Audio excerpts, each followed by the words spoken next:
네, 지난 주말을 계기로 코로나 확진자 수가 1,000명을 넘어섰습니다. 한때 K방역이다, 이 방역 선진국으로 칭송을 받던 문재인 정부가 이번 위기로 인해서 방역 후진국으로 전락하지 않을까 하는 우려가 제기되는 가운데 3차 팬데믹으로 인한 경기 재침체 가능성마저 커지고 있는 상황입니다. 그래서 오늘은 이 문제에 대해서 자세하게 진단 들어볼 텐데요. 한국경제신문사의 한상춘 논설위원 자리해 주셨습니다. 안녕하십니까? 네, 안녕하십니까?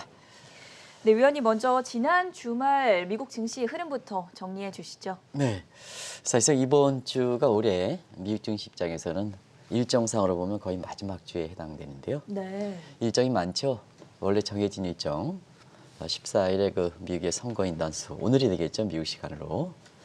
사실 미국은 간접선거이기 때문에 11월 3일에 대통령이 결정되는 게 아니라 선거인단 확보수가 다시 그 투표를 해서 오늘 결정돼서 내달 초에 다음 달 초에 미국의 중앙선거위원회 당선인 자격증을 받아서 내년 1월 20일에 출범한다 이렇게 이제 보시면 되겠습니다. 사실 선거인단의 반란이 있겠느냐 하는 이 측면인데요.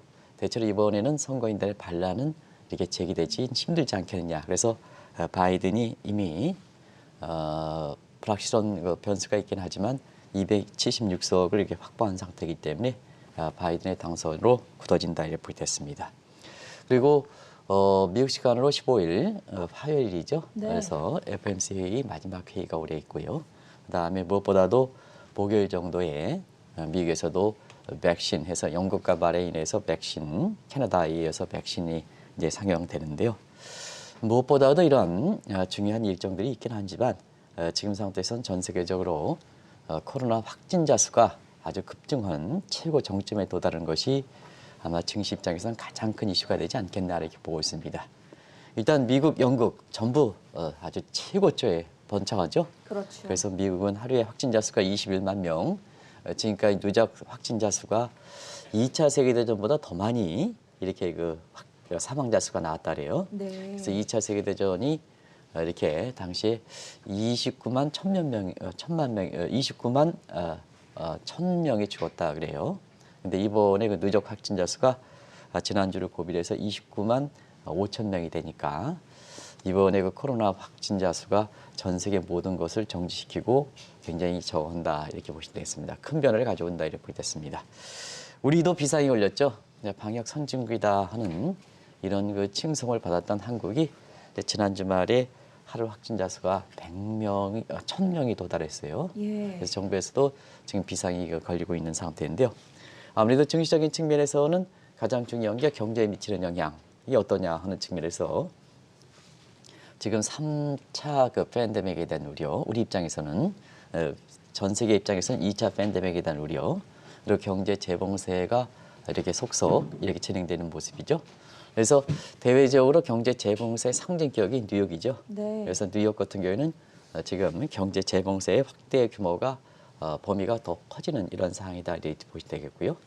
한국도 지금 사회적 거리두기, 그다음에 3차 셧다운 문제에 대해서 오늘 그 비상회의에서 어떤 결과가 나올지 모르겠습니다는 지금 상태에서 보면 이렇게 굉장히 가능성이 높지 않겠냐 이렇게 보고 있습니다.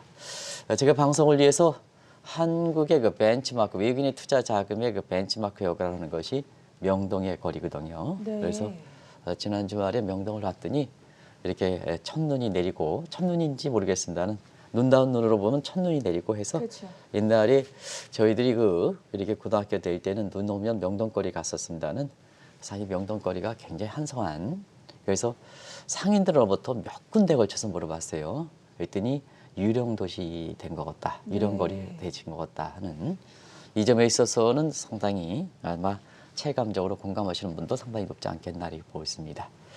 그래서 증시 입장에서는 이번에 뭐 미국에서 코로나 백신 문제라든가 이런 게 있긴 하지만 우리 증시 입장에서는 사실 코로나 직후 이후에 1차 팬데믹에서 정부가 이거는 문재인 정부가 잘못한 겁니다. 광복절 계기로 해서 2차 팬데믹 얘기를 많이 했었죠. 그러다 보니까 이번에 계기로 해서 3차 팬데믹인데요. 우리는 3차 팬데믹이지만 미국이라든가 세계적으로 보면 2차 팬데믹에 대한 우려, 이것이 증시라든가 경제 입장에서는 가장 큰 이슈가 되지 않겠나 이렇게 보고 있습니다. 자, 이 코로나 사태 그 어느 곳보다 우리나라가 긴박해졌는데 3차 팬데믹 현상이 실질적으로 닥칠 경우에 우리 경제에도 상당히 악재로 작용하지 않겠습니까? 눈이 이제 말씀드립니다는 우리가 2분기에 경제가 안 좋은 상태에서 네. 3분기 성장률이 높다고 해서 이거 가지고 한국 경제를 낙관하지 말아라 하는 이런 말씀을 누차해 드렸습니다. 왜냐하면 한국의 그 통계 방식은 전분기 대비 방식이거든요. 2분기 성장률이 아주 낮았다면 3분기 성장률이 자연스럽게 올라가는 겁니다. 근데 지금 상태에서 3차 팬데믹이 되다 보니까 한국 경제가 앞으로 어떻게 될 것이냐 하는 측면에서 증시 입장에서는 펀더멘탈 측면에서 사실 그 외국인이 미국의 대선 위에 들어왔던 그 상황에서 보면 지난 주말을 계기로 해서 주중반 이후를 계기로 해서 외국인의 매도세가 심상치 않은 점을 감안해 볼 때에는 사실 외국인의 매도세 그리고 증시 입장에서는 이 미 대선 이후에 이 2차 이렇게 한국 증시를 올린 점을 감안해 볼 때에는 한국 증시의 앞으로의 전망 이런 점도 상당히 영향을 미칠 수 있다 이렇게 보겠습니다. 아무튼 오늘 3차 팬데믹, 3차 셧다운 이 문제에 대해서 결정을 그렇게 보이는데요. 만약에 이런 사태를 계기로 해서 한국이 3차 팬데믹에 진입할 때는 일전에도 말씀드렸습니다는 방역 선진국의 재평가와 함께 사실 한국 경제에 대해서 비교적 그 낙관론이 있지 않겠느냐 이렇게 보는데요. 이것이 그 실패할 때는 예를 들어서 3차 팬데믹이 확산될 때는 방역 후진국 전락과 함께 우리 경제에 대해서도 상당히 비관론이 확산된다 이렇게 보이겠습니다. 네. 현재 그 정부 입장을 한번 우리 정부 입장에서 보면 3분기 성장률이 2분기에 대한 기저효과 때문에 이렇게 성장률이 올라가고 그다음에 12월 들어서 우리 수출 증가율이 상당히 높기 때문에 고무적이죠. 근데 사실 올해 한은의 그 전망 보면 9월인가 전망으로 이렇게 계획되는데요. 올해 코로나가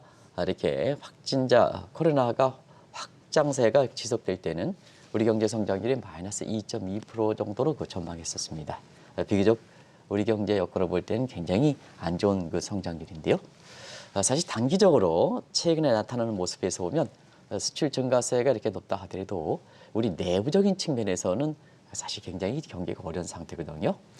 경제 활력 지표라는 통화 승수, 통화 유통 속도 나중에 말씀드리겠습니다는 이것이 경제 지표가 최저인 상황이거든요. 5만 원권도 전부 벽장석에 호딩돼서 어머나게 자취를 감추고 있습니다. 그리고 오늘 한국경제신문에서도 미국도 저축률이 8% 13% 올라간다 하는 이런 과정에서 말씀드린 적이 있습니다는 우리 입장에서도 우리 저축률이 가계 저축률이 6%에서 지금 10%로 올라간 이런 수준이거든요. 네. 그래서 돈이 있다 하더라도 미래가 불확실하기 때문에 안 쓴다는 얘기입니다. 그리고 금리도 지금 아주 이게 낮은 상태에서 가계 저축률이 이렇게 올라가는 거 보면 금융과 실물 간에 사실상 이렇게 셧다운 문제가 발생하고 이렇게 다이카토만 문제가 발생하고 그다음에 수출이 일부 대기업 중심으로 가지만 이것이 내수로 확장되는 이런 쪽에서 절연, 인슐레이션 현상이 발생하는 것이 최근의 한국 경제 모습이다 이렇게 보겠습니다. 그래서 수출이 잘 된다 해서 우리 경제 좋다, 우리 국민들이 괜찮다 이런 경제 최고 통수권자들이 책임자들이 한국 경제를 자화자찬하면 우리 국민들이 느끼는 체감 경기 측면에서는 상당 부분의 괴리가 발생하고 정부 책임자에 대한 경제정책 책임자에 대한 신뢰가 떨어지는 것이 지금 국면이다 이렇게 보겠습니다.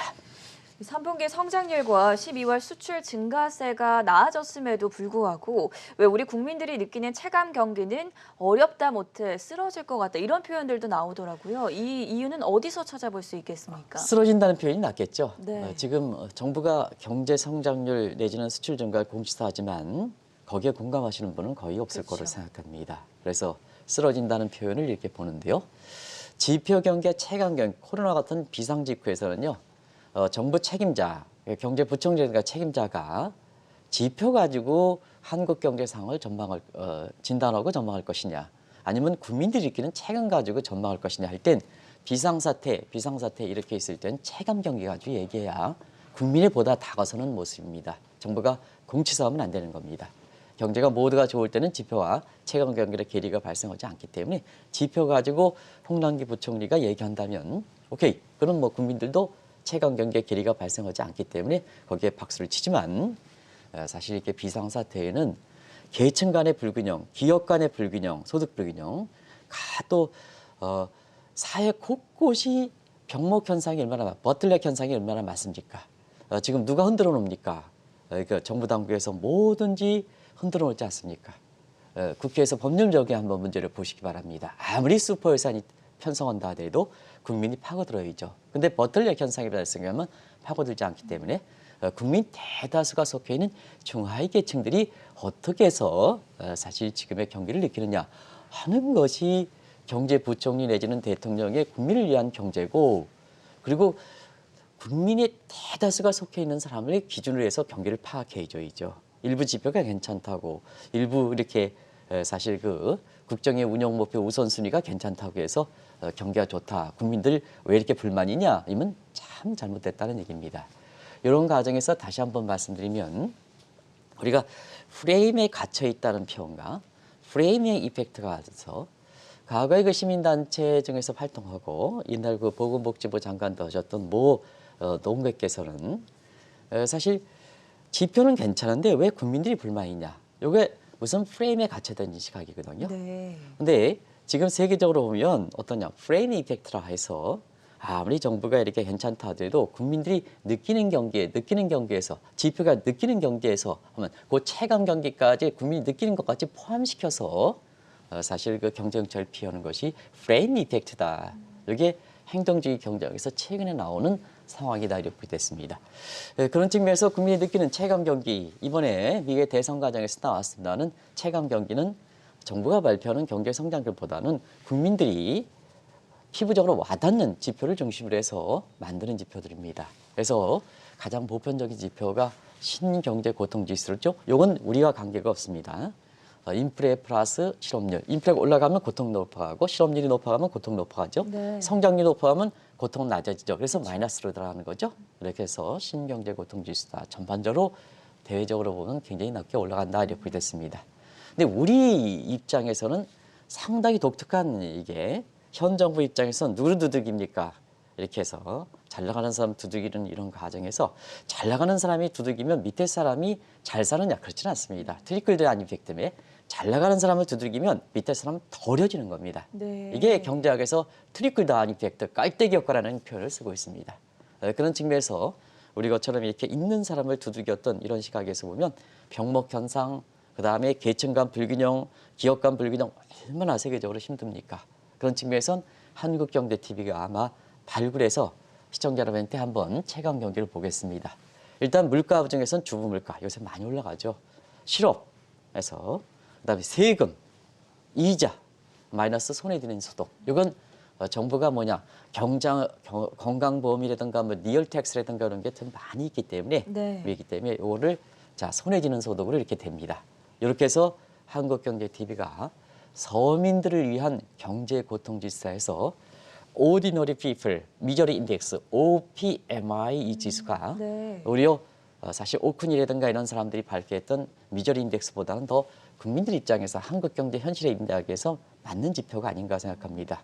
그런 과정에서 한국은 중하위 계층들이 사실 굉장히 어려워진 상황이기 때문에 두 가지, 지표 경기와 체감 경기 간의 괴리, 다시 말씀드리면 지표 경기와 미저리 인덱스 경제 고통 지수 간의 세계 보편적인 체감 경기 지표인 고통지수의 괴리, 그리고 한국은 그 경제 고통 지수에 한국경제TV가 만들었던 서민 경제 고통 지수 오디너리 페어필 미저리 인덱스 간의 괴리, 그래서 듀얼 이렇게 듀얼 그 격차가 발생하는 것이, 이중적인 격차가 발생하는 것이 한국 경제 모습이다 이렇게 됐습니다. 그래서 중하위 계층, 이번에 코로나 사태의 직접적인 타격을 받았던 중하위 계층들은 지금 전 앵커 말씀대로 사실 어때 쓰러진다 하는 네. 표현을, 특히 소상공인 같은 경우에는요 어떠냐면 눈물 나도록, 왜 명동거리가 저렇게 유령거리가 됩니까? 소상공인이 어떻게 보면 권리금이 많은 상태에서 소상공인의 어떻게 보면 천국과 같은 것이 명동거리가 있지 않습니까? 근데 거기가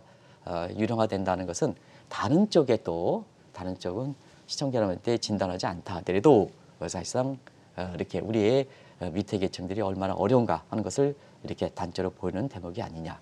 이런 상황에서 경제부총리가 일부 지표만 괜찮다고 해서 우리 경제 괜찮습니까? 이렇게 얘기하면 되냐 하는 문제를 꼭 좀 말씀드리겠습니다.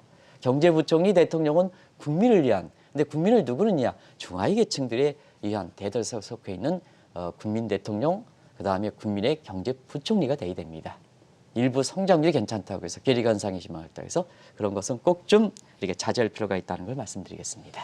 네, 이렇게 3차 팬데믹이 경제에 미치는 충격을 줄이기 위해서는 특단의 조치가 필요할 텐데요. 다른 국가들처럼 통화 정책이 보다 적극적인 역할을 해야 하지 않겠습니까?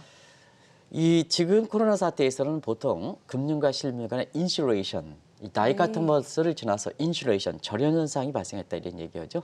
그럼 절연 현상이 발생했다면 어떻게 될 것이냐 하는 측면에서는 넘치게끔 해야죠. 가만히 있으면 안 되죠. 효과가 적다고 해서.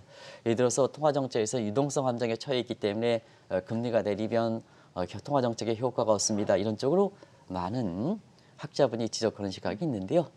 그러면 그런 유동성 효과 때문에 통화정책 효과가 약화됐다고 해서 지금 가만히 있으면 어떨 것이냐.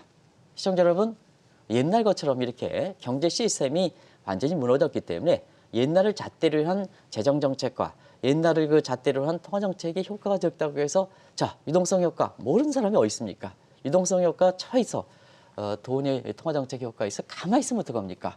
가만히 있으면 국민들은 더 어렵다 이렇게 보시면 되겠습니다. 그래서 IMF 국장이라든가 이런 사람들이 넘치도록 해라. 넘치도록 해라. 이런 얘기하는 거죠. 넘치도록 해야 되는데 넘치도록 하는 게 뭡니까?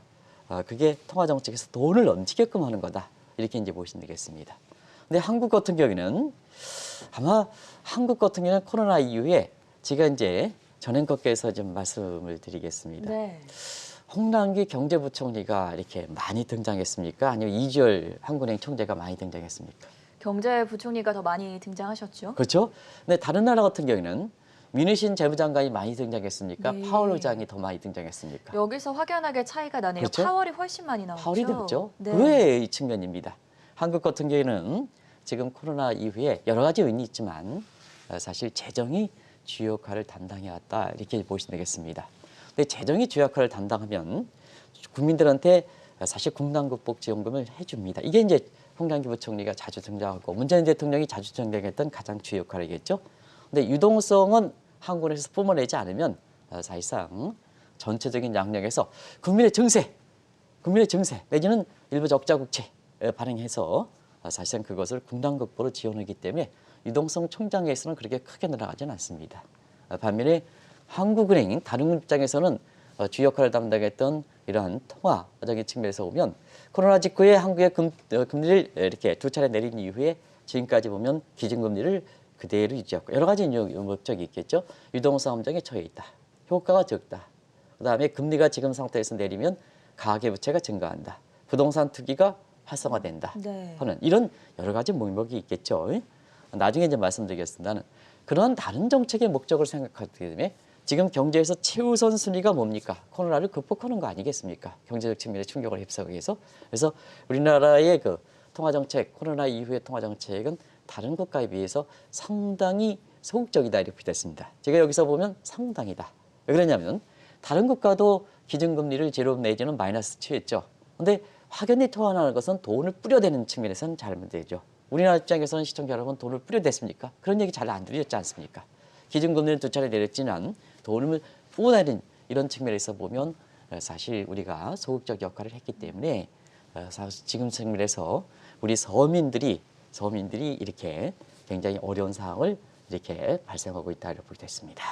그럼 다른 국가들은 어떨지도 궁금한데요. 방금 이제 비교를 해주셨지만 파월 연준 의장이 페드를 중심으로 코로나 사태를 극복하고 있는데 다른 나라들은 통화 정책을 어떻게 펼치고 있습니까? 네, 코로나 직후에 일단은 이 상황에 대한 인식적인 측면에서 이렇게 보면 네. 우리도 사실 비상 이렇게 금통이라든가 이런 쪽에 얘기가 있었습니다는 미국 같은 경우는 딱 코로나 직후에 발생하자 페드 입장에서는 시기를 지키는 것이 전통인데요.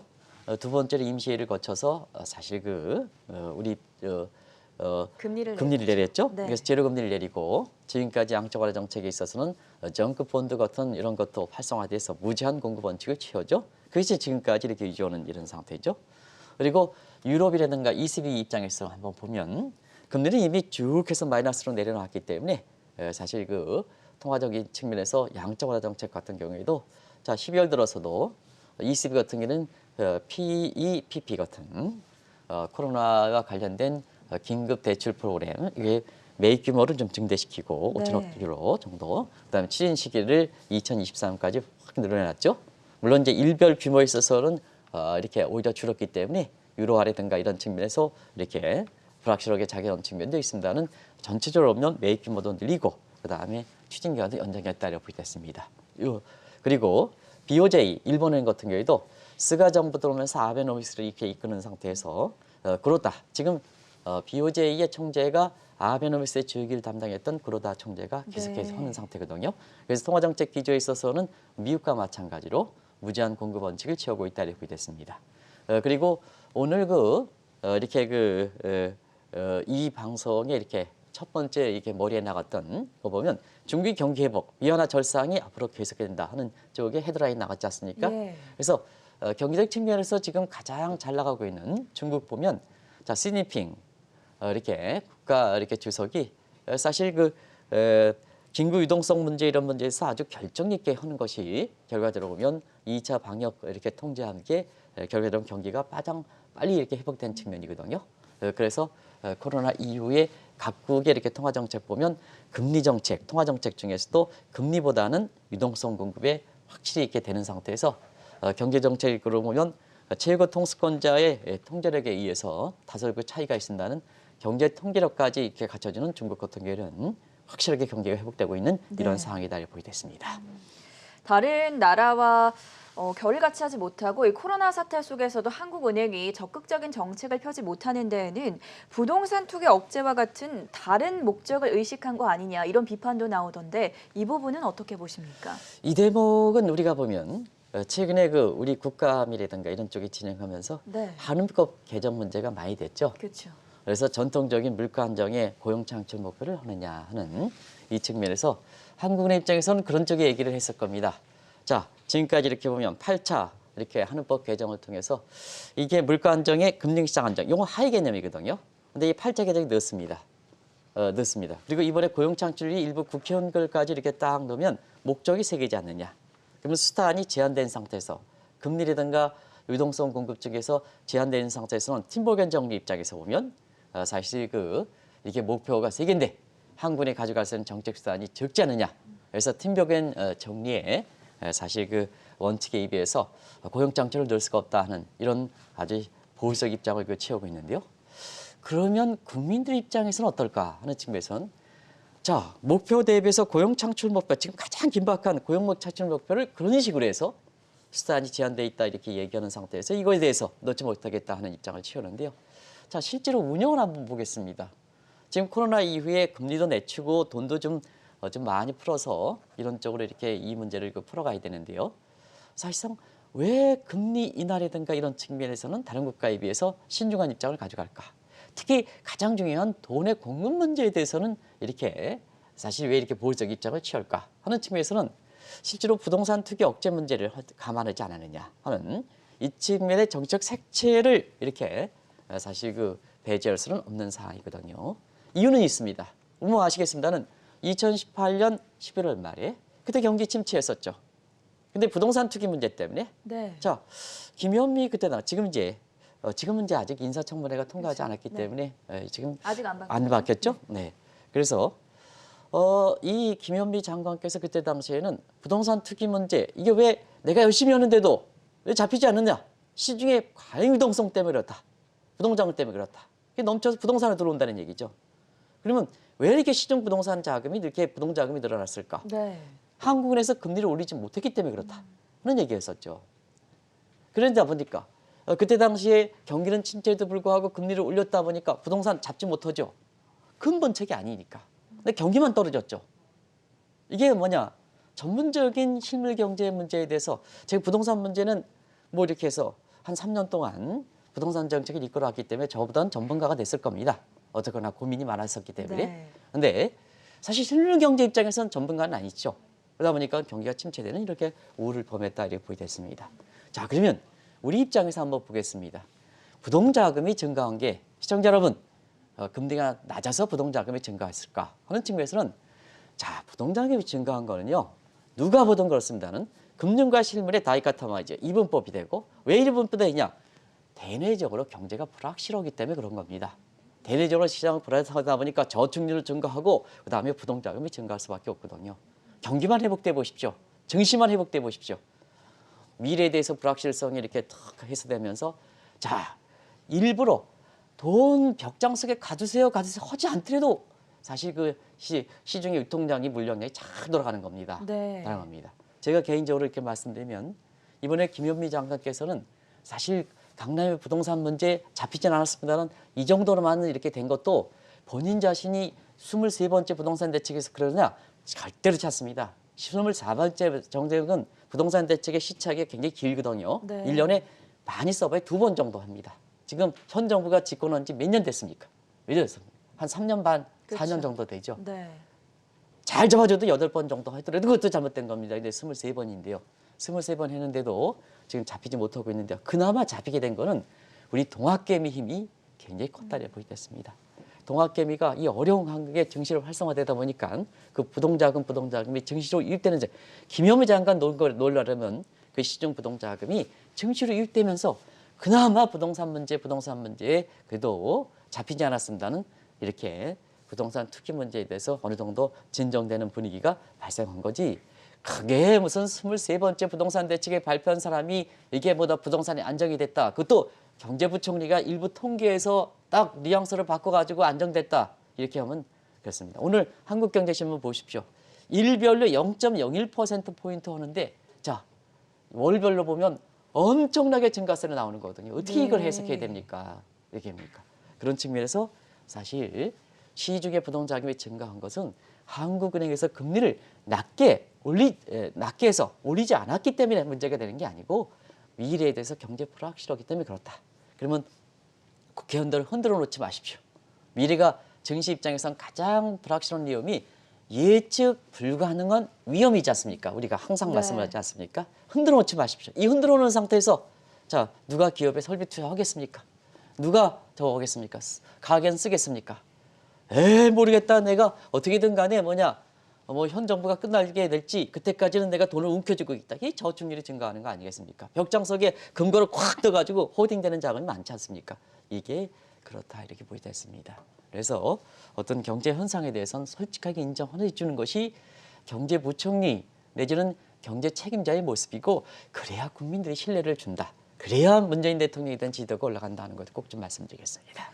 모든 정책이 그랬습니다만 긍정적인 효과가 미미할 때는 부작용에 대한 우려가 커지는 것도 사실입니다. 특히 경쟁국에 비해서 이렇게 소극적인 금융 완화 정책을 펼칠 시에는 아무래도 환율이 가장 큰 문제가 되지 않을까 싶은데 현재 환율에 대해서는 어떻게 진단하십니까? 모든 정책인 양면성으로 있죠. 그렇죠. 우리가 보면 금리를 이렇게 코로나 직후에 서민들 입장에서 과감하게 금융 완화 정책을 취하지 못했을 때는 네. 긍정적 효과가 이렇게 나타나지 않았을 때는 부정적 효과만이 많이 나타난다고 보겠습니다. 여러 가지 측면에서 부작용이 되지만 최근에 시청자 여러분 가장 이렇게 수출하고 또 우리 달러를 많이 갖고 있는 사람의 고민이 무엇입니까? 원달러 환율이 지금 1,080원대, 1,090원대 이렇게 떨어진 거 아니겠습니까? 네. 이게 뭐냐? 코로나 직후에는 1,285원 정도 되지 않습니까? 지금 1,080원대입니다. 달러당 200원이 떨어졌습니다. 왜 그럴까 하는 측면에서는 우리가 너무 이게 금융 완화 측면에서 다소 보수적으로 너무 한국은행이 적극적인 역할을 하지 못한 상태에서 우리가 상대적으로 다른 국가에 비해서 금융 완화 정도가 이렇게 인색했다면 네. 그만큼 한국의 통화가 상대적으로 고평가 통화를 받는 거죠. 피셔의 그 캐리 자금 이론에서 보면 우리 과감하게 금리를 내릴 수 있는 구조가 된 거죠.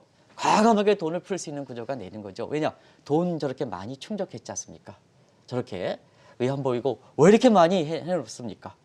그게 우리가 비상금을 많이 가져갔다는 것은 자, 전엔 거도 내가 비상금 많다면 경제에서 보면 어떤 불확실한 여기일 때 이렇게 적극적으로 하겠습니까? 아니면 소극적으로 하겠습니까? 내가 비상금을 많이 갖고 있다.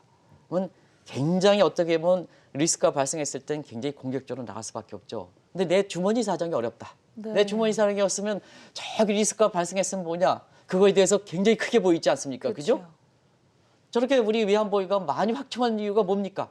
코로나 사태 같은 이런 측면에서 과감하게 이렇게 금융시장을 왕충시킬 수 있는 이런 확보를 하기 위해서 이렇게 위안부를 많이 발생시켜 놓은 거 아니겠습니까? 네. 왜 이렇게 국민들 그렇지 않으려면 이와 같은 비상사태 쓰지 않으려면 왜 이렇게 위안부 이거를 많이 확정합니까? 다른 데 갖다 쓰지. 경제학에서는 기회병이라 있는데 이렇게 되죠. 그런 측면에서 과감하게 이렇게 위안부로 확정된 상태에서는 좀 과감하게 내려가야 되는데요. 자, 내리지 못하다 보니까 네. 여러 가지 부작용이 나타납니다는 우리 원달러 환율이 지금 1,080원대 1,900원 떨어졌습니다. 자, 그러다 보니까 어떠냐? 우리 수출이라든가 경기에 미치는 양이 지금부터 우려가 되는 이런 상황이죠. 그런 측면에서 보면 모든 정책적인 측면에서는 항상 뭐냐? 긍정과 부작용, 그리고 여기 긍정과 부작용일 때는 정부가 대통령이 어떤 사항이냐 관계없이 대통령의 우선세와 관계없이 국민의 입장에서 지금 국민이 중하위 계층들이 뭐가 지금 문제가 되느냐 하는 입장에서 파악을 해야지 경제 성과가 나타났을 때 뭐 이렇게 위에 국정운영 목표 관계없어요. 국정운영 목표는 결국 국민을 위한 거 아니겠습니까? 대다수의 그런 측면에서 꼭 좀 이렇게 말씀드릴 필요가 있다고 보겠습니다. 지금 상태에서는 지금 우리 원달러 환율이 이렇게 떨어지고 지금 중국에서 보면 이런 절상이 좀 심각치 않은 그런 상황이거든요. 오늘도 예. 지금 우리 헤드라인 뉴스에 네, 됐습니다는 그렇죠. 그런 상태에서 이렇게 보면 앞으로 시간이 가면 갈수록 원달러 환율이 떨어져서 원화가 절상된다면 이 부분에 대해서 어떻게 될 것이냐 그런 측면에서 보면 사실 좀 돈을 좀 풀어주면 지금 3차 팬데믹을 완착시키면서 환율도 좀 지금 속도 스무딩 오퍼레이션 부총리가 말을 한번 하는 거 가지고 구두 개입하는 거는 한 번 효과가 있지만 자꾸 환율이 떨어지면 때마다 부총리께서 얘기하면 효과가 실제로 실행에 나가서지 않으면 예. 뭐든지 그렇지 않습니까? 그렇죠. 그래서 에로 교수가 사실 그 러닝 바이 투닝 할 때 한번 보겠습니다. 항상 그 중요한 것은 액션이다. 말을 한 번이면 효과가 있다. 근데 두 번, 세 번 반복되면 에로 교수의 러닝 바이 투닝에서 보면 효과가 적다 하는 이 측면에서 우리가 보면 좀 이렇게 시장에서도 이렇게 구체적인 행동이 나와야 환율의 하락을 원화 절상 속도를 둔화될 수 있는 거 아니겠습니까? 이런 측면에서는 시간이 가면 갈수록 이렇게 부작용이 우려될 수 있다는 걸 말씀드리겠습니다. 위원님 이제 올해가 단 2주밖에 남지 않았는데요. 그렇다면 내년에 각국 중앙은행들 어떤 통화 정책을 펼쳐야 하겠습니까? 내년에 물가가 우려되지 않지만 네. 내년에 이렇게 큰 틀에서 보면 두 가지 큰 틀이 변화가 있겠죠. 네. 하나는 트럼프 행정부에서 바이든 정부로 그쵸. 이렇게 넘어가죠. 이게 세계 권력 구조의 큰 틀이다. 왜냐하면 권력 재편을 다시 짜기 때문에 바이든 그 후보도 대통령 당선자도 이렇게 사실 그 만만치 않은 이런 쪽으로 이렇게 나오고 있습니다. 두 번째는 이렇게 코로나 문제가 백신 상용으로서 폴스 코로나 제도로 바뀌죠. 그런 각도에서 한번 잘 좀 한번 보겠습니다. 자, 한국 바이든 정부의 지금까지 이렇게 경제 강렬이든가 각 분야에 이렇게 분야별 이렇게 보겠습니다. 사실 바이든이 국민에 의해서 대통령이 됐기 때문에 사실 바이든이 갖고 있는 정권의 인사 문제는 철저하게 국민 편에서 신뢰 전문가, 지금은 전문가사기 때문에 전문가 위주로 속속 이렇게 되는 모습을 한번 보실 필요가 있다 이렇게 보겠습니다.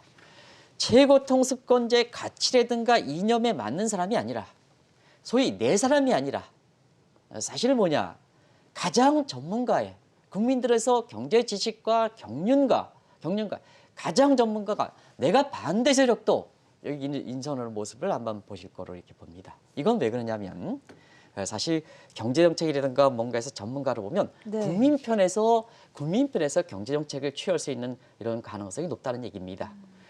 최고 통수권자의 구미에 맞는 경제정책이 아니라 전문가, 국민의 신뢰를 바탕으로 한 강요들이 임명성하면 사실 국민 편에서 받을 가능성이 높다는 얘기입니다. 그런 과정에서 내년에는 사실 각국들이 금융 완화 쪽에 물가가 다소 우려된다 한다라도 왜 페드 입장에서는 평균 물가제를 도입하겠습니까? 앞으로 물가가 우려된다. 그래서 바로 긴축으로 추진하기에는 중하위 계층들의 고용 사정이 영구적 실업자를 이렇게 되는 점을 감안해 볼 때 네. 일시적 현상에서 긴축으로 돌아서면 안 된다는 입장이거든요. 그러면 재정 정책은 어떨 거냐? 지금 미국 입장에서도 지금 국가 채무라든가 이런 측면에서 지금 거의 그 펑크 상태가 되는 거 아니겠습니까? 네. 이런 측면에서 내년에도 각국의 그 중앙은행의 통화 정책은 그것이 금리는 더 이상 내추기 어렵니까? 돈을 푸는 광대에서 보면 내년에도 지속된다고 보겠습니다. 그래서 우리 입장에서는 3차 팬데믹, 3차 셧다운 문제일 때 이게 조치는 좋죠. 오늘 비상대책에서 자 이렇게 조치는 내린다 하면 그 부작용은 누가 할 것이냐. 지금 숨통이나 망하는 소상공인을 비롯해서 이게 뭐냐? 특히 한국 같은 경우에는 지금 고용 창출 문제가 어디겠습니까? 중소기업이라든가 소상공인이 담당하고 있지 않습니까? 이런 측면에서 보면 정부 입장에서는 자, 셔터다운 하는 문제가 중요한 게 아닙니다. 셔터다운에서 경제 충격을 하려면 뭔가 좀 경제를 살리기 위한 선제적인 조치가 좀 필요하지 않습니까? 근데 재정은 지금 이렇게 지금 상태에서는 너무 증세를 해가지고 지금 측면에서 적자 국채를 발행하면 이것이 또 시간이 걸리거든요. 네. 시간이 걸리거든요. 그런 측면에서는 지금 금융이 좀 이렇게 해서 비상조치라도 이렇게 해서 비상 그 금통위를 열려서라도 금통위는 선제적인 조치가 좋은 겁니다. 네. 그래서 3차 셧다운 요금은 우려하지 말고 국민은 그거 우려하면 더 불안합니다.